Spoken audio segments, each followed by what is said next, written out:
दो शरीरों वाले संत। पिताजी, यदि मैं बिना किसी दबाव के घर वापस लौटने का वचन दूं तो क्या आप मुझे बनारस भ्रमण की इजाज़त देंगे? मेरे यात्रा प्रेम के बारे में शायद ही कभी मेरे पिता ने किसी प्रकार का अवरोध किया हो। उन्होंने जब मैं छोटा था तब भी मुझे अनेक शहरों और तीर्थ स्थानों पर जाने की आज्ञा दी थी। अक्सर मेरे साथ मेरे 1 या 2 मित्र साथ रहते थे। मेरे पिता हमें प्रथम श्रेणी के पास लाकर देते और हम बहुत ही आराम पूर्वक यात्रा करते। हमारे परिवार के घुमक्कड़ प्रवृत्ति के लोगों के लिए पिताजी का रेलवे में उच्च अधिकारी के पद पर रहना बहुत संतोषप्रद था। मेरे पिताजी ने मेरे अनुरोध पर विचार करने का आश्वासन दिया। दूसरे दिन उन्होंने मुझे अपने पास बुलाया और बरेली से बनारस तक के आने जाने का पास दिया। साथ में कुछ रुपए और 2 पत्र दिए। मुझे अपने बनारस के मित्र केदारनाथ बाबू के लिए कार्य से संबंधित कुछ प्रस्ताव भेजना है। दुर्भाग्यवश मुझसे उनका पता कहीं खो गया, लेकिन मुझे विश्वास है कि स्वामी प्रणवानंद के माध्यम से, जो हम दोनों के मित्र हैं, तुम मेरे इस पत्र को उन तक पहुंचा सकोगे। स्वामी, जो मेरे गुरु के शिष्य भी है, यानी मेरे गुरु भाई, उन्होंने अति उन्नत आध्यात्मिक अवस्था प्राप्त कर ली है। तुम्हें उनके सानिध्य में रहने से अधिक लाभ होगा। यह दूसरा पत्र उनसे तुम्हारा परिचय कराने के लिए है। मेरे पिताजी की आंखें शैतानी से चमकने लगी। तब उन्होंने मुझे कहा, याद रखो, अब और ज़्यादा घर से मत भागना, समझे? मैं 12 वर्ष की आयु में उत्साह के साथ निकल पड़ा। यद्यपि नए स्थानों और नए चेहरों से मिलने में मुझे हमेशा खुशी ही मिली है और समय किसी भी प्रकार से इसमें मेरी रुकावट नहीं बना।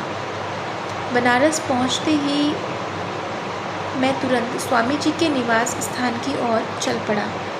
सामने का द्वार खुला हुआ था। मैं दूसरी मंजिल के लंबे हॉलनुमा कमरे में दाखिल हुआ। एक थोड़े से उठे हुए प्लेटफॉर्म के ऊपर एक स्थूल शरीर का व्यक्ति, जिन्होंने एक लंगोट बांधी हुई थी, उस पर पद्मासन की मुद्रा में बैठे हुए थे। उनका मुंडा हुआ सर और चेहरा चमकता, चिकना और दाढ़ी रहित था। उनके होठों पर शांत सुंदर मुस्कान थी। मेरे मन में उठते विभिन्न विचारों को एक तरफ करते हुए उन्होंने मेरा स्वागत एक चिर परिचित मित्र की तरह किया। बाबा आनंद, मेरे प्रिय को आशीर्वाद। उन्होंने बाल सुलभ आवाज़ में इन शब्दों से मेरा स्वागत किया। मैंने घुटने टेककर उनका चरण स्पर्श किया। क्या आप स्वामी प्रवनानंद जी हैं? हामी भरते हुए उन्होंने अपना सर हिलाया। क्या तुम भगवती के पुत्र हो? इससे पहले कि मैं पिताजी द्वारा दिया गया पत्र अपने जेब से निकालकर उन्हें सौंपता, उन्होंने तुरंत छूटते ही पूछा। आश्चर्यचकित होते हुए मैंने उन्हें अपना परिचय वाला पत्र सौंपा, जिसका अब कोई औचित्य नहीं रह गया था। निश्चय ही केदारनाथ को तुम्हारे लिए ढूंढ निकालूंगा। पहुँचे हुए संत ने एक बार फिर अपनी अति प्रिय दृष्टि से मुझे आश्चर्यचकित कर दिया। इसके बाद उन्होंने पत्र को देखा और मेरे पिताजी के बारे में स्नेह भरे उद्गार व्यक्त किए।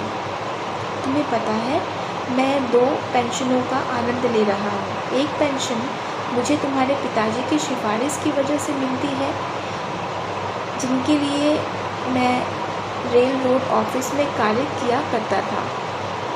दूसरी, मेरे परमपिता के अनुग्रह, जिनके लिए मैं अपने जीवन के सांसारिक कर्तव्यों को अपनी अंतःप्रेरणा द्वारा सर्वोत्तम तरीके से पूर्ण कर चुका हूँ। मुझे उनके द्वारा ऐसा कहना बहुत गूढ़ लगा। परमपिता से आपको किस प्रकार की पेंशन मिलती है स्वामी जी? स्वामी जी हंस पड़े। पेंशन से मेरा तात्पर्य है असीम शांति, अनेक वर्षों तक मेरा ध्यान करने का मेरा पुरस्कार। अब मुझे धन की कोई इच्छा नहीं होती। मेरे जीवन की बहुत कम आवश्यकताएं हैं जिन्हें पूरा करने के लिए मेरी रेलवे की पेंशन काफ़ी है। कुछ समय पश्चात तुम स्वयं भी दूसरी पेंशन का महत्व समझ जाओगे। अचानक ही उन्होंने मौन धारण कर लिया और स्वामी जी एकदम स्थिरावस्था में आ गए। एक रहस्यमयी भाव भरी हवा ने उन्हें घेर लिया। पहले उनकी आंखें चमकी जैसे उनकी रुचि की वस्तु उन्हें दिखी, फिर आंखों की आभा खत्म हो गई। उनके इस मौन से मैं उद्वेलित हो गया।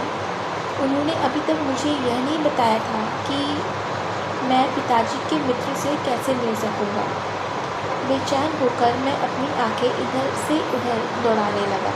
खाली कमरे में हम दोनों के अलावा कोई नहीं था।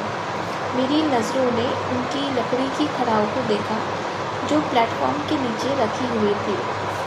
छोटे महाशय, चिंता मत करो, जिस व्यक्ति को तुम देखना चाहते हो वो आधे घंटे में तुम्हारे पास होगा। योगी जी मेरे मन को पढ़ रहे थे। मुझे यह कोई अद्भुत बात नहीं लगी। उन्होंने पुनः मौन धारण कर लिया। जब मेरी घड़ी के अनुसार आधा घंटा बीता तो स्वामी जी स्वयं ही उठ गए। मुझे लगता है केदारनाथ बाबू द्वार के पास पहुंच गए हैं। मैंने सीढ़ियों से किसी के ऊपर आने की आवाज़ सुनी। आश्चर्यचकित होकर मैं अजीब सी उलझन में पड़ गया। ऐसा कैसे संभव है कि पिताजी के दोस्त को बिना किसी संदेश वाहक के यहाँ बुला लिया? स्वामी जी ने मेरे आने के बाद किसी अन्य से बात तक नहीं की। मैं चुपचाप कमरे से बाहर निकल आया और सीढ़ियाँ उतरने लगा। आधे रास्ते में एक दुबले पतले गोरे रंग और मध्यम कद के व्यक्ति से मेरी मुलाकात हुई। वे जल्दी में लग रहे थे। क्या आप केदारनाथ बाबू हैं? मेरी आवाज़ की उत्तेजना स्पष्ट दिख रही थी। हाँ। आप भगवती के पुत्र तो नहीं जो मुझसे मिलने के लिए मेरा इंतज़ार कर रहे हैं?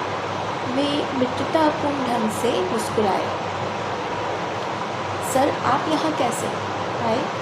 उनकी उपस्थिति मुझे अचरज भरी लग रही थी। आज सब कुछ बहुत रहस्य भरा है। आधा घंटे पहले मैंने गंगा जी में अपना स्नान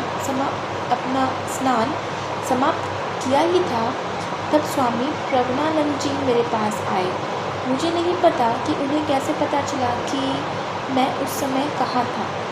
भगवती का पुत्र मेरे निवास स्थान पर आपका इंतज़ार कर रहा है। उन्होंने कहा, क्या आप मेरे साथ चलोगे? मैं सहर्ष तैयार हो गया। हमने साथ साथ चलना शुरू किया। स्वामी जी अपनी लकड़ी की खड़ाऊ में न जाने मेरे से कैसे आगे निकल गए, जबकि मैंने मजबूत खेल के जूते पहने हुए थे।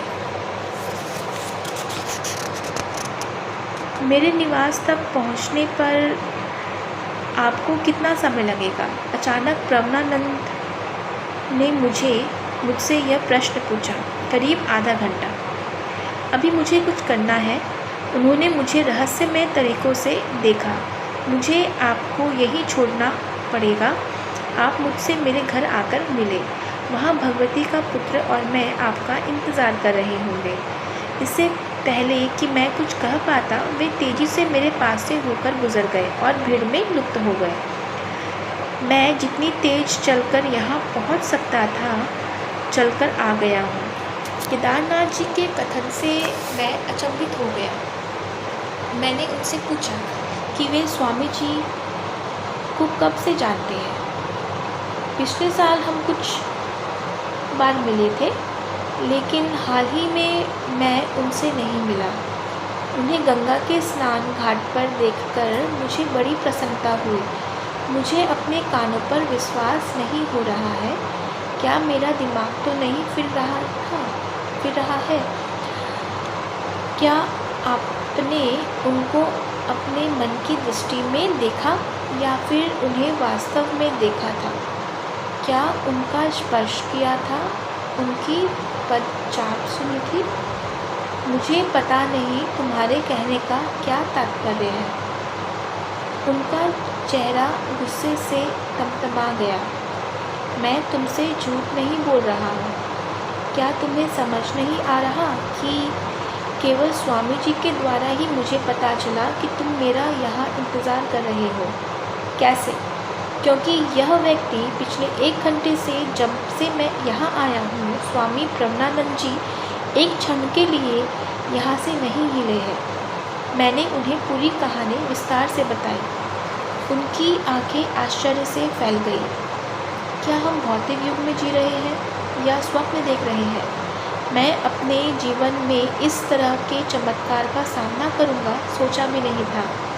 मुझे लगा स्वामी जी एक साधारण स्वामी है, एक आम आदमी की तरह। और जब मुझे पता चला कि एक ही समय में 2 शरीर का रूप धारण कर सकते हैं और उसके द्वारा अपना काम कर सकते हैं, हम दोनों ने एक साथ संत के कमरे में प्रवेश किया। देखिए, ये वह लकड़ी की खड़ाऊ है जिन्हें वह घाट पर पहने हुए थे। केदारनाथ बाबू ने फुसफुसाकर मुझसे कहा। वे केवल लंगोट में ही थे जैसा कि मैं उन्हें अभी देख रहा हूँ। जब केदारनाथ बाबू ने स्वामी जी के चरणों में प्रणाम किया तो स्वामी जी मुझे देखकर विनोदपूर्ण ढंग से मुस्कुराए। तुम यह सब देखकर इतने अचंभित क्यों हो? भौतिक जगत की सूक्ष्म एकता सच्चे योगियों से छिपी नहीं रहती। मैं सुदूर कलकत्ता में अपने शिष्यों को देख भी सकता हूँ। इसी प्रकार वे भी स्थूल जगत के प्रत्येक बाधा को अपनी इच्छानुसार पार कर सकते हैं। शायद स्वामी जी मेरे बालक हृदय में आध्यात्मिक जीवन के प्रति मेरी रुचि बढ़े, उस उद्देश्य से वह दूर श्रवण और दूरदर्शन को योग बल के प्रयोग से कैसे अपनी इच्छा पूर्ण की जा सकती है, इसे बता रहे थे। लेकिन मुझे अपने अंदर उत्साह की जगह एक विस्मय युक्त भय का अनुभव हुआ, क्योंकि इसकी वजह शायद मेरी दिव्य ईश्वर की खोज एक विशिष्ट गुरु श्री युक्तेश्वर जी के मार्गदर्शन से होनी थी, जिनसे मैं अभी तक नहीं मिला था। इस कारण मेरे अंदर स्वामी प्रज्ञानंद को अपना गुरु मानने में कोई रुचि नहीं जागृत हुई। इन भावों के साथ मैं उनकी ओर शंकित भाव से देखा कि मेरे सामने वह स्वयं थे या उनका प्रतिरूप।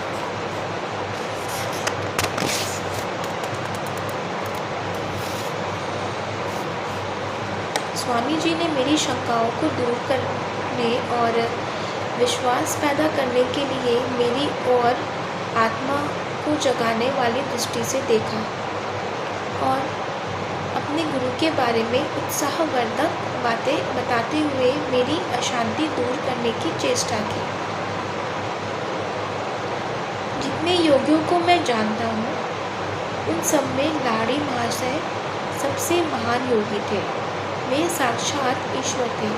मैंने मन ही मन में सोचा, यदि एक शिष्य अपनी इच्छा से अपने जैसा एक और शरीर बना सकता है, तो उसके गुरु के लिए कौन सा चमत्कार करना असंभव होगा।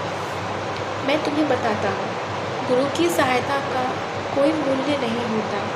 मैं गुरु के अन्य शिष्यों के साथ हर रोज रात में 8 घंटे का एक टक ध्यान किया करता था।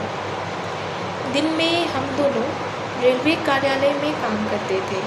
रेलवे में मुझे अपने क्लर्क की ड्यूटी निर्वाह करने में बहुत परेशानी हो रही थी। मैं अपना पूरा समय ईश चिंतन में बिताना चाहता था। पिछले 8 सालों से मैं आधी रात का ध्यानस्थ रहता इसके मुझे अप्रत्याशित लाभ भी मिले। मेरे मन के अंदर गहरी आध्यात्मिक अनुभूतियों से ज्ञान का प्रकाश फैलाया, लेकिन मुझे लगता था कि उस अनंत भक्ति और मेरे बीच हमेशा एक छोटा पर्दा बना रहता था। अपनी पूरी भक्ति के साथ एकाग्रता और सच्ची निष्ठा से प्रयास करते रहने पर मैंने पाया कि इसके बावजूद मैं परम निर्विघ्न एकात्मा से वंचित हूँ। एक दिन संध्या समय मैं अपने गुरु लाहिड़ी महाशय के पास पहुँचा और उनसे याचना की कि वे अपनी दिव्य भक्ति से मेरी मध्यस्थता करें। मैं पूरी रात उन्हें मनाता रहा। मेरे करुणामय गुरुदेव, मेरी आध्यात्मिक आत्मा बहुत व्याकुल है और मैं अपने परम प्रिय ईश्वर के प्रत्यक्ष दर्शन के बिना अब और नहीं जी सकता। मुझे अपने ईश्वर को देखना ही है। मैं क्या कर सकता हूँ? तुम्हें और तल्लीनता के साथ ध्यान लगाना होगा। मैं आपसे याचना करता हूँ, हे ईश्वर, हे मेरे गुरु, जिस प्रकार मैं आपको साकार रूप में देखता हूँ, मुझे आशीर्वाद दीजिए कि मैं आपका दर्शन आपके अनंत स्वरूप में कर सकूं। लाहिड़ी महाशय ने आशीर्वाद मुद्रा में अपना हाथ उठाते हुए कहा, अब तुम जाओ और अपना ध्यान केंद्रित करो। मैंने तुम्हारे लिए ब्रह्मा जी से प्रार्थना कर ली है। उसी वक्त मैं असीमित आनंद में झूम उठा और अपने घर वापस लौट आया। उस रात ध्यानावस्था में मैंने अपने जीवन का ध्येय पा लिया। अब मैं हर वक्त आध्यात्मिक पेंशन का आनंद लेता हूँ। उस दिन के बाद से फिर कभी मेरे परम ब्रह्म आनंद ने अपने को मेरी आंखों से ओझल नहीं किया और मुझे कभी भी किसी प्रकार की गलत फहमी नहीं हुई।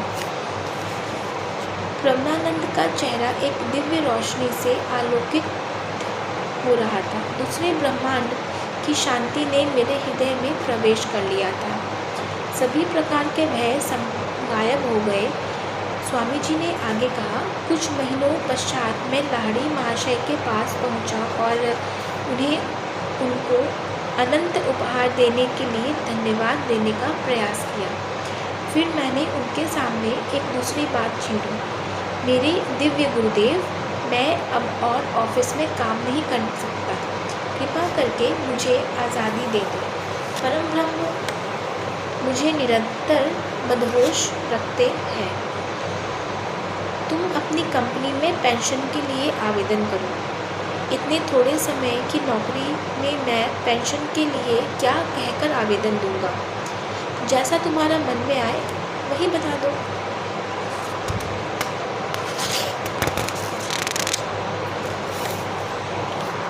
अगले दिन मैंने पेंशन के लिए आवेदन दे दिया। डॉक्टर ने समय से पहले आवेदन देने के कारण को पूछा। काम करते समय मेरी रीढ़ की हड्डियों में मुझको अपने वश में करने वाली तीव्र संवेदना उठती है। फिर वह पूरे शरीर में फैल जाती है और उसके प्रभाव के कारण मैं किसी भी प्रकार का कार्य करने में असमर्थ हो जाता हूँ।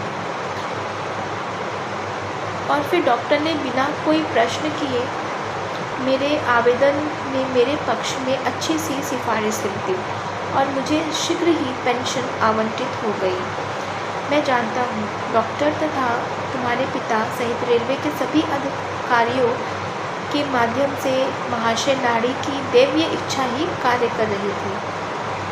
उन लोगों ने केवल लाहिड़ी महाशय के दैवीय निर्देश का अपने आप ही पालन किया और मुझे हमेशा हमेशा के लिए अखंड ईश चिंतन के लिए आज़ाद कर दिया। इस असाधारण खुलासे के बाद स्वामी ब्रह्मानंद दीर्घकालीन समय तक मौन बने रहे।